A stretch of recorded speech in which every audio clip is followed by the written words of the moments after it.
Hello, friends, and welcome back to Malicious Compliance Stories. I wonder what it was like for the police officer to be chased by a civilian. In our first story, we'll tell you more about this situation. But before we begin, don't forget to subscribe to our channel if you're new here and turn on notifications so you don't miss a new video every single day. Here we go. Entitled cop demands to know what's wrong with my disabled brother. Some context. My brother has Angelman syndrome, which is a form of ASD. He can't speak and needs someone to constantly be watching him and taking care of him. So, this isn't my story, it's my mom's from a while ago, and since I'm new here, I thought it'd be fun to share. The cast: EC, entitled cop; Mom, my amazing mother; Mike, brother with autism; B, other brother who was watching Mike; PC, amazing police chief. Flashback to 10 years ago at a Walmart in a small city in Ohio. My mom's old minivan was parked out front in the handicap spot due to my brother's disability, so that if needed, my mom could run out to the car and help him. Now, my mom had been working in the PICU and ICU for about 15 years and knew her stuff, so she knew what to do if my brother had a seizure or something like that. Luckily, that didn't happen.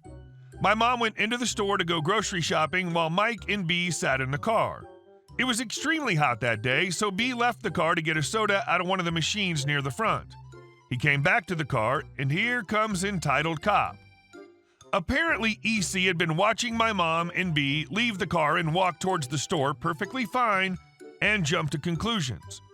My mom took the stereotypical long time most moms take at the grocery store, but finally came out after a while. Now remember, EC waited the entire time my mom was in there just to try to prove himself right. Enter my mom, loading groceries into the back of the van, minding her own business. EC walks over. EC, you and your son seem to be walking fine, he says, annoyed. My mom's already confused at this point. Mom, thank you?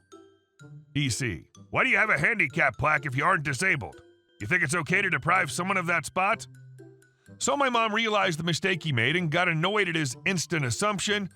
I'll also add that my mom is extremely strong when it comes to standing up for the one she loves and won't take anyone's crap.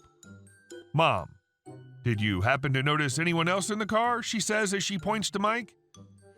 Angelman syndrome is also referred to as happy puppet syndrome because those that have it get extremely excited and wave their hands around like puppets when excited. Mike got really excited to see my mom and started waving his hands and giggling. Now, if the officer apologized at this point and admitted his mistake, this would have been a normal story. But he had to open his mouth and ask the most regrettable question he'll ever have the pleasure of asking. EC, what's wrong with your kid? He asked as if in disgust. My mom nearly blew up being so defensive over Mike and nearly murdering anyone who disrespects those with autism. This question is followed by a lot of screaming at the officer and ending somewhat like this. Mom, I want your badge number, your name, and the number of your chief. EC refuses and realizes the attention my mom is drawing. This man gets in his car and speeds off only to have my mom hop in the van and chase after him. She followed him back to the station and went inside and asked for the chief. My mom wasn't yelling at the workers like most entitled moms would because she knew it wasn't their fault. She was very kind in asking, and in comes police chief. My mom explained what happened and tells police chief that it's outrageous that EC said what he said. PC agreed, and turned out PC had a niece with Angelman syndrome. EC was forced to listen to a seminar about autism and respecting others, along with writing an apology to my mom and getting some privileges revoked. And our second story. You want the email to be translated? Fine by me. I work for an insurance company and I'm based in France, so a lot of our work and correspondence is done in French. I'm working on a loss which implicated several affected parties and insurers. Two of the insurance companies related to the loss were based in the USA. I wrote an email to all the concerned parties about a laboratory examination that'll be taking place related to the loss, and that the insurers are welcome to be present or to assign a third party to be present for them during the laboratory examination. Due to the large number of insurers implicated, I listed everyone's name, insurer, and file number for clarification, and I rewrote the same email in English and put it in the second half of the email. A few days later, Karen, not her name, but I looked at her LinkedIn profile, and let me tell you, she has the face and hair of a typical Karen, replies all to the email with one word. Translation? Question mark? Clearly, this lady was much too busy to scroll down one tick and see that the bottom half of the email was in English. Unwilling to let this gross unprofessionalism and French hatred slide by so easily, I replied all. Hi Karen, I assume you'd like to receive the information in a language other than French or English since both were included in the original email. Since you did not specify which language you wanted the email to be translated to, I have taken the liberty of including a Spanish, German, and Mandarin version at the foot of this email. Please let me know if any other translations are necessary. She did not reply. And our next story.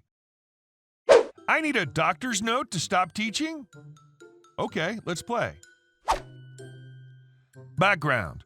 Back in January, I took a teaching position at a Title I school. Title I generally means families have low income and schools have very few resources. I was fine with that. I took over the Algebra 1 class in the middle of the year because the other teacher had had enough. That should have been a sign, but I took the job anyway. As spring break began to stretch on, I had accepted that we wouldn't be going back to school for the year. I got a call from the principal of the elementary school. The district where I worked had 1 elementary, 2 middle, and 1 high school. Shortly after spring break, aka before the changes to teaching were made, offering me what was pretty much a dream position for the 2020-2021 school year. I took the position and signed a contract. As the debates, lies, and harassment about the upcoming fall semester carried on over the summer, my mental health plummeted. I mean, almost rock bottom. That led to even more physical health concerns and a stronger course of medication for mental health. I was terrified and often went into a panic at the drop of a hat. Awful things were being said to us and thrown at us. Toward the end, I cried just opening and reading emails from the school. So I decided that this job, where I had 0 resources and was under the poverty line, even fully employed, wasn't worth my mental and physical health. We were going to have to triple our responsibilities with half the supplies we needed. I quit and turned in a very professional resignation letter. Here's where it gets interesting. My principal and superintendent tried to counter my resignation because I was under contract, even though they had violated it already, but that's another story, and it took several well-written emails to be released without penalty. I'm one of the few teachers actually licensed in my area, so they didn't want to lose me, even if that meant making me angry. I resigned for health reasons, kept vague in my letter, never give them more info than they need, and the superintendent said I needed a doctor's note. He informed me of this 2.5 hours before the board meeting. The school board has to release you from your contract if the superintendent counters the action is scheduled. Okay, let's play. I scrambled and my primary care doctor sent a note over 3 minutes after the deadline to get it submitted to the board. The superintendent pulled the "we haven't told teachers yet, but we're starting the year online, so this note doesn't count because you have to prove you can't work from home." Okay. I called up my psychiatrist. I've been seeing him for 6 years for depression and anxiety and some other stuff that's not relevant. There's a particular nurse who has a thing for people who mess with disabled people. Now, I function very well and work very hard, so my disabilities don't seem obvious. But they're still very much there.